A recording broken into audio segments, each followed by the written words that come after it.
성도 여러분 안녕하십니까? 안녕하세요. 네, 오늘 추석임에도 불구하고 또 이렇게 말씀을 듣기 위하여서 오신 여러분들을 진심으로 환영합니다. 우리 조상들은 태양을 중심으로 쓴 달력을 이용하지 않고 달력을 중심으로 쓰는 이 달을 중심으로 쓰는 이 달력을 사용하였습니다. 음력으로 8월은 추수절, 그래서 음력 8월 중 달이 가장 크게 되는 보름달이 되는 이 15일 날, 음력 8월 15일에 우리가 추석으로 이렇게 세고 있는 것이죠. 그래서 보름달 같이 풍만하게 곡식이 잘 여물게 해달라는 뜻으로 이 음력 8월 15일을 추석으로 정하였습니다. 원래는 달에게 제사를 드리는 것이었는데 이렇게 달을 숭배하는 사상이 나중에는 이 조상을 숭배하는 사상으로 바뀌었다고 어떤 학자는 주장하기도 합니다. 그래서 추석에는 조상의 묘에 찾아가서 성묘를 하거나 아침에 차례를 지내게 되는 것이죠. 추석에는 맛있는 것들을 많이 먹습니다. 그렇죠? 또 아침부터 제가 이러한 사진을 올려드려서 정말로 죄송합니다. 또 여기 계시면 또 이거 못 드실 텐데 그렇다고 이게 좋은 음식은 아니니까요, 그렇죠? 이거 먹다가 또 큰일 나죠. 그래서 우리는 조심을 해야겠지만 어쨌든 우리가 기억하는 추석은 이렇게 맛있는 음식을 먹는 것입니다. 그 중에서도 이제 가장 대표적인 것을 꼽자면 무엇이 있을까요? 바로 송편이죠. 송편을 이제 찌기 전에 이렇게 참 예쁘게 잘 빚었죠. 제가 빚은 건 아닙니다. 이 국어 사전에 보면 맵쌀가루를 반죽하여 소를 넣고 반달 또는 조개 모양으로 빚어서 솔잎을 깔아 찐 떡이다라고 하고 있습니다. 그래서 이것을 다른 말로 송병이라고 해요. 송병. 소나무 송자, 떡병자를 써가지고 이 소나무 떡이라는 뜻이죠. 이 쌀로 만든 떡을 소나무 잎으로 켜켜이 놓고 찐다라는 뜻에서 이렇게 송병이라고도 부른다고 합니다. 왜 솔잎을 넣어서 찔까요? 우선 첫 번째로는 저도 잘 모르지만 이제 검색을 해서 안 부분인데 이 송편을 그냥 넣고 찌면 이게 찐득찐득해져서 이만한 송편이 나오죠. 그렇기 때문에 그것을 이제 따로따로 이렇게 찌기 위하여서 솔잎을 넣는 것이고 그리고 무엇보다도 이 향이 좋고 또한 살균력이 좋아서 송편이 상하지 않고 오래갈 수 있도록 해주는 역할을 이 솔잎이 한다고 합니다. 그래서 이 송편은 주로 이제 솔잎을 넣고 찐다. 그래서 송병이라고 합니다. 또한 소나무 잎은 봄, 여름, 가을, 겨울 동안에도 변하지 않고 일정하기 때문에 송편과 더불어 성공하면 변하지 않을 것이다 라는 의미도 또한 내포되어 있다고 합니다. 이 송편을 보면 이 무슨 모양이에요? 반달 모양이죠. 달 모양입니다. 반달 이 달을 상징하는 이 모습으로 이제 이 떡을 만들었다라고 이제 많은 분들이 이야기를 했는데 왜 보름달로 빚었을까요? 동그랗게 반달로 보름달로 크게 동그랗게 빚었더라면 더 좋지 않았을까 하는 생각이 드는데 이 반달 모양으로 빚게 되는 것은 이 보름달은 이제 시간이 지나면 다시 어떻게 돼요? 반달로 되죠. 그래서 이 반달은 점점 시간이 지나면서 보름달로 됩니다. 그래서 이 반달은 더 나은 미래, 더 풍족한 그런 앞날 이런 뜻을 담아서 반달 모양으로 빚게 되었다라고 합니다. 그래서 이 송편은 달의 열매를 상징한다고 해요. 달의 열매. 추석에 차례를 지낼 때 사용되는 음식을 크게 세 가지로 보는데요. 첫 번째로는 하늘의 열매. 그게 뭐예요? 송편이에요. 송편. 그래서 이 송편은 하늘의 열매. 그리고 땅 위의 열매. 각종 과일들과 뭐 이런 것들을 올려놓죠. 그리고 땅 아래 열매가 있어요. 그게 뭐예요? 토란이죠. 그래서 하늘의 열매, 땅 위의 열매, 땅 아래의 열매 이렇게 해서 이런 의미를 담고 이 차례를 지낸다고 합니다.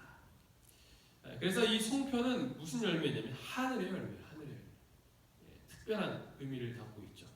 그래서 우리가 이 송편을 빚어서 먹을 때마다 하늘의 열매를 먹는다라는 생각으로 하면 됩니다. 그렇다면 또 뭐 달의 열매에서 뭐 달 숭배 사상 뭐 그렇게 너무 이렇게 깊이 들어가지는 않으셔도 돼요. 가끔 보면 너무 그걸 이렇게 의미를 너무 많이 보여가지고 뭐 송편도 먹지 말아야 된다 뭐 이렇게 하시는 분들이 계시는데 뭐 그렇게까지는 할 필요 없습니다. 우리가 그것을 먹을 때 뭐 그런 생각으로 먹는 것이 아니고 또 우리가 달 숭배자가 아니기 때문에 그리고 이걸 먹으면 누가 달 숭배자가 와가지고 그리스도인이 달 숭배하는 음식을 먹는다 하고 시험 받을 사람도 없죠. 뭐 이런저런 이유 때문에 이런 것은 크게 의미를 부여하지 않아도 됩니다. 성경에도 하늘의 열매가 있어요. 그게 뭘까요? 송편은 하늘의 열매를 상징하는 떡이지만 성경에서 실제로 하늘에서 내려온 떡이 있어요. 그게 뭘까요? 만나죠. 만나는 하늘에서 내려온 떡입니다. 그래서 요한복음 6장 31절을 보면 기록된 바 하늘에서 그들에게 떡을 주어 먹게 하였다 함과 같이 우리 조상들은 광야에서 만나를 먹었나이다.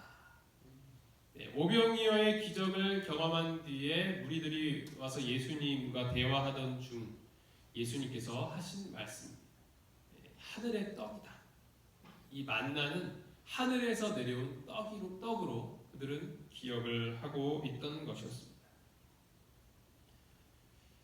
출애굽기 16장 4절에 보면 그 이야기가 나오는데요. 그때 여호와께서 모세에게 이르시되 보라 내가 너희를 위하여 하늘에서 양식을 비같이 내리리니 백성이 나가서 일용할 것을 날마다 거둘 것이라. 이같이 하여 그들이 내 율법을 준행하나 아니하나 내가 시험하리라. 만나는 이스라엘 백성들이 출애굽 후에 광야에서 먹을 것을 찾기 힘들자 하나님께서 직접 주신 떡이었습니다. 그것은 하나님께서 그들에게 주셨던 양식이었습니다. 그리고 그것이 주식이었죠. 그들은 그것을 먹고 그렇게 광야 생활을 견딜 수 있었던 것입니다. 하나님께서는 왜 그들에게 만나를 주셨을까? 크게 세 가지로 보게 되는데요. 첫 번째로는 하나님의 영광을 보이기 위하여서입니다. 출애굽기 16장 7절을 보면 아침에는 너희가 여호와의 영광을 보리니 이는 여호와께서 너희가 자기를 향하여 원망함을 들으셨습니다. 우리가 누구이기에 너희가 우리에게 대하여 원망하느냐. 그들은 그래서 아침마다 이 하나님의 영광을 경험했던 것이죠. 그분의 임재를 실제로 눈으로 목격했고 또 입으로 체험을 했던 것입니다. 그리고 그분께 영광을 돌렸습니다. 이것을 통하여 그들을 실제로 먹여주시는 분이 여호와 하나님이시다라는 것을 배우게 되는 것입니다. 그것을 알려주시기 위하여서 하나님께서는 이 만나를 주셨던 것이죠. 우리도 이러한 경험을 하면서 살아가고 있습니다. 우리가 먹는 음식과 또 매일 살아갈 수 있도록 해주시는 분이 누구시라고 고백을 해야 되나요? 하나님이신 것이죠. 그것은 하나님께서 주신 것입니다. 아니 내가 내 돈 벌어서 내 돈 주고 샀는데 뭐 그걸 하나님이 주신 것이라 생각하냐라고 반문하실 분들이 있을 수 있겠지만 우리에게 그렇게 하도록 능력과 힘을 주신 분이 누구예요? 하나님이시죠. 그리고 돈이 아무리 많다고 하여도 이 벼가 자라지 않고 이 과일이 자라지 않으면 못 먹어요. 그렇죠? 그 돈 어떻게 써요? 그걸 자라나게 해주신 분도 누구예요? 하나님이시죠. 농부한테 물어보면 압니다. 농부. 이게 어떻게 자라났습니까? 하면 이게 하늘의 햇빛과 이 물로 한 것이지 내가 한 것이 아니다라고 거의 대부분 고백을 하세요. 그분들이 아무리 열심히 해도 태풍이 오면 어떻게 되는 거예요? 다 쓸어가는 거죠. 그래서 오래전부터 이 하늘에 제사를 드리고 이러한 것이 왜 있는 거예요? 이 모든 것들이 하나님이 주신 것이다라고 그들이 이렇게 믿었기 때문에, 비록 그들의 마음 가운데 이 성경에 말하는 그 하나님은 없을 수도 있었겠지만 어떤 그 존재하시는 하늘에 계신 어떤 그 절대자가 있어서 그런 분을 통하여서 우리가 이렇게 먹을 수 있다라는 것을 고백하는 것이죠.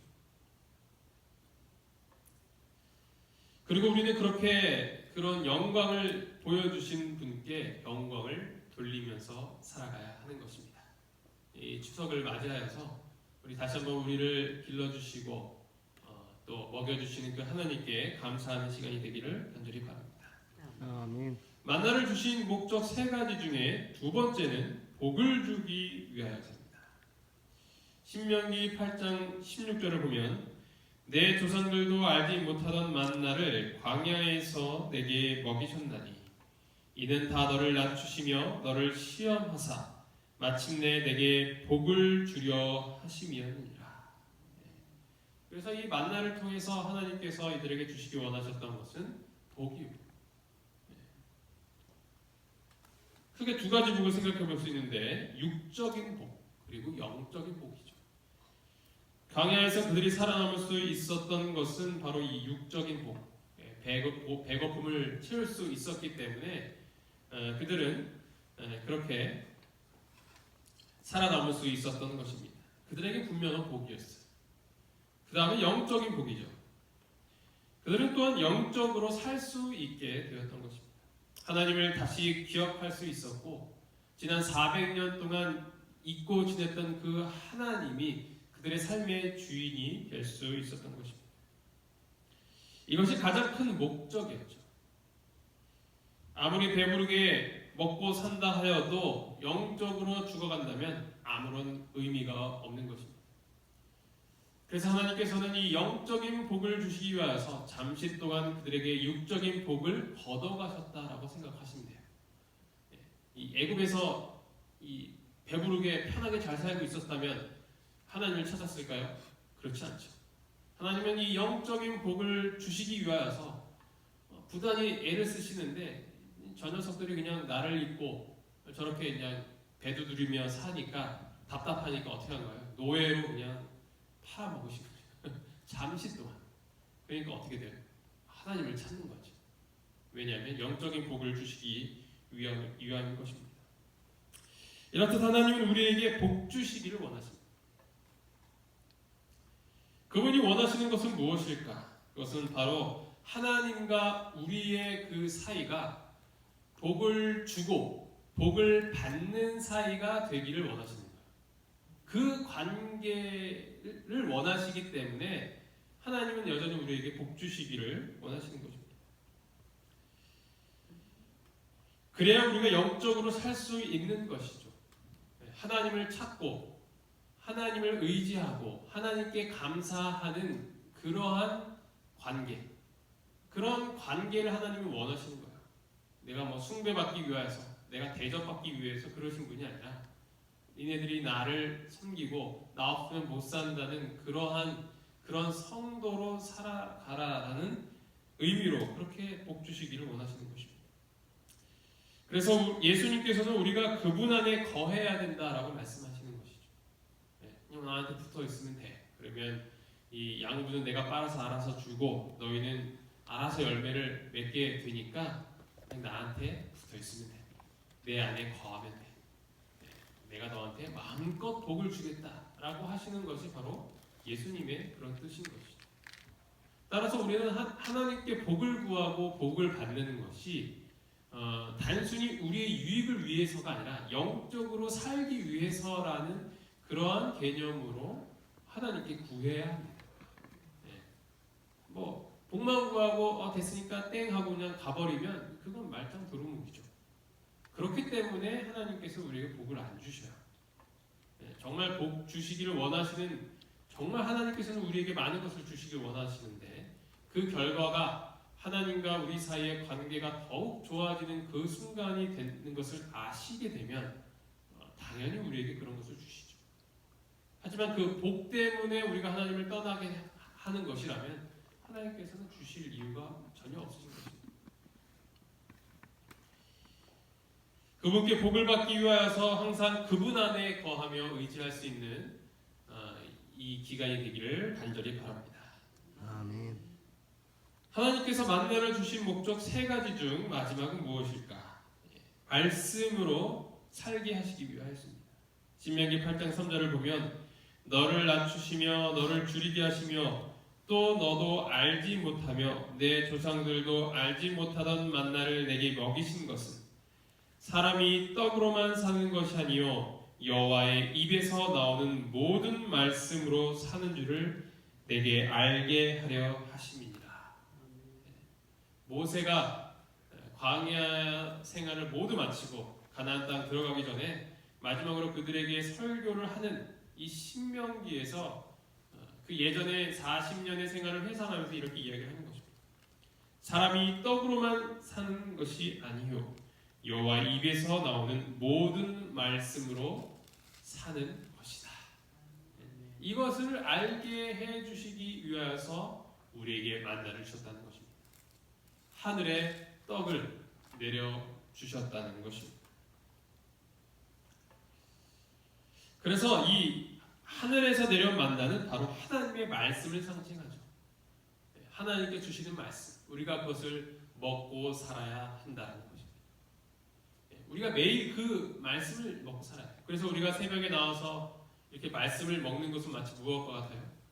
만나를 줍는, 만나를 먹는 그것과 같은 경험인 것입니다. 얼마나 중요합니까? 우리가 영적인 삶을 잘 살기 위해서 이 광야 같은 세상에서의 삶 가운데서 우리가 주식이 되는 것이 무엇이어야 되냐? 그것은 바로 하나님의 말씀인 것입니다. 그래서 아무리 이렇게 모이지 말라라고 해도 굳이 모이시는 이유가 뭐예요? 굳이 모이시는 이유가 뭐예요? 혹시라도 누가 신고 당하면 어쩌나 하라는 생각도 들지만 다 집어치우고 모이시는 이유가 뭐예요? 살기 위해, 살기 위해, 영적으로 살기 위해서.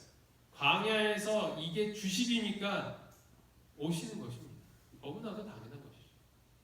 그래서 그런 마음으로 우리가 살아가야 되는 것입니다.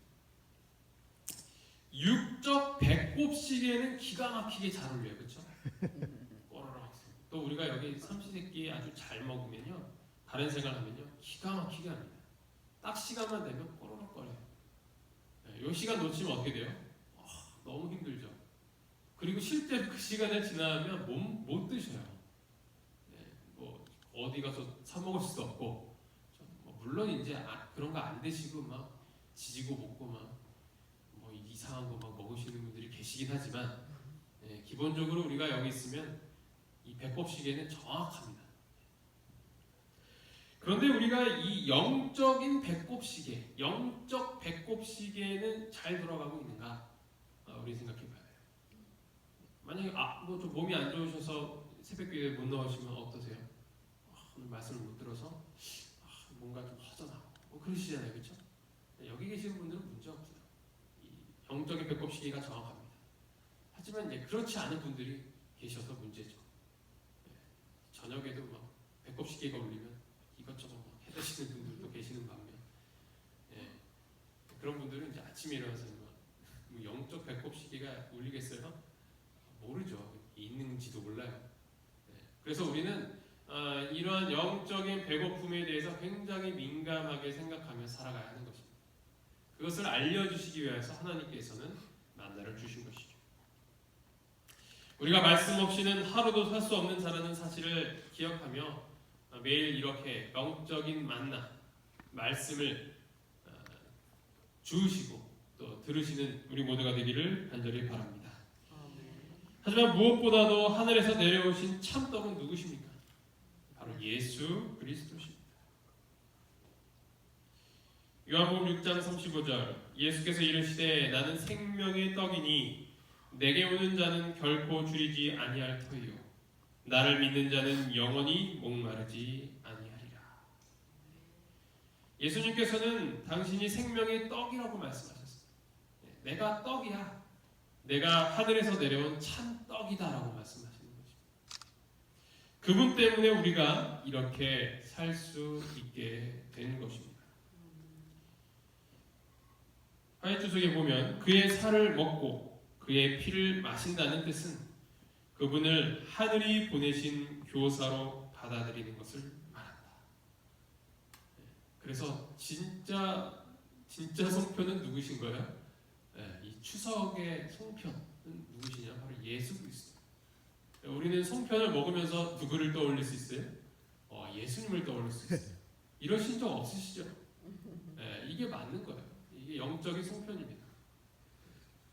그 순간 우리가 그 송편을 먹으면서 예수님을 기억하면 그게 또 뭐가 되는 거예요? 성만찬 예식이 되는 거예요. 성만찬 예식. 기가 막히죠? 차례를 지내면서 이게 성만찬 예식이 될 수 있는 거예요. 좀 이상하긴 하지만 이 차례 대신에 우리 사실 뭘 해야 돼요? 성만찬 예식을 해야 돼요. 우리가 조상에게 감사를 드리는 게 아니라 누구에게 감사를 드려야 돼요? 하나님께, 예수님께 드려야 되는 것이죠. 우리가 1년 동안 이렇게 잘 먹고 잘 지낼 수 있도록 해주신 분이 누구시다? 예수님이시다. 그리고 그 진짜 송편 되신 분, 진짜 하늘의 떡으로 내려오신 분이 예수님이시다라는 것을 기억을 하면서 먹어야 되는 것입니다. 그게 바로 성만찬 예식이에요. 성만찬 예식은 꼭 교회에 와서 우리가 이렇게 막 옷 입고 그것만을 성만찬 예식이 아니고요. 우리가 매일의 삼시세끼를 먹을 때마다 예수님을 기억하면 그게 뭐가 되는 거예요? 성만찬 예식이 되는 거예요. 우리가 먹기 전에 습관처럼 기도하는 그 순간이 뭐가 되는 거예요? 성만찬 예식이 되는 거죠. 따라서 이 추석에 우리는 차례가 아니라 성만찬 예식이 되어야 됩니다.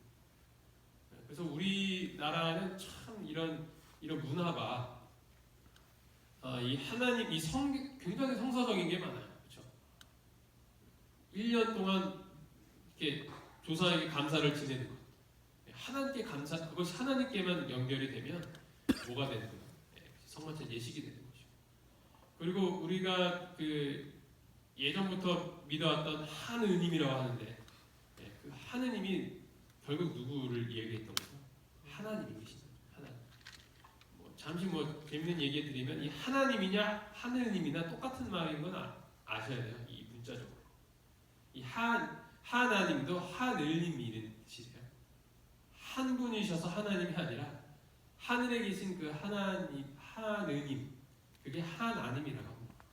그러니까 우리가 이 하나님 이게 익숙하니까 성경에 번역을 할 때 하나님이라고 한 거예요.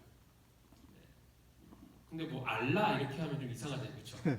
알라께서 말씀하시는 이러면 좀 이상하잖아요. 그래서 우리 문화에 맞춰서 우리가 익숙한 그 하나님이라는 명칭으로 번역을 한 것이지, 동해물과 백두산이 할 때 하느님이니 이거 바꿔야 된다 막 이럴 필요 없어요. 그 하느님이나 그 하나님이나 이 단어적인 또 이 뜻은 똑같습니다. 그래서 우리나라 사람들이 이렇게 하나님을 믿는 데 있어서 거부감 없이 잘 믿도록 하는 것이 바로 이런 문화가 참 좋아요. 그리고 새벽기도에, 그렇죠? 이거 어디에도 없는 문화죠. 우리나라만 가능하게 보여요. 이런 정성을 들이는 물 떠놓고 이렇게 절하고 하는 그런 정성의 마음이 이 기독교화되고 우리나라에서만 찾을 수 있는 고유의 문화인 것입니다. 따라서 이 추석 기간 동안 우리는 더욱 하나님을 기억할 수 있는 시간이라고 생각합니다. 송편은 아무리 많이 먹어도 배만 부르고 살만 쪄서 후회만 하게 되기 마련입니다. 추석 지나면 항상 후회하시죠, 그렇죠? 아유, 또 많이 먹었네. 아유, 이걸 해라. 그래서 또 차도 마셔야 되고 계속 들어가죠. 또 음식 남으면 어떻게 해야 돼요? 또 이렇게 부침개 먹어야 되고 이렇게. 하지만 하나님께서 주시는 이 생명의 떡인 성경 말씀을 읽으면 우리가 그 영원한 생명을 잃지 않을 것이라고 말씀하고 계시는 것입니다.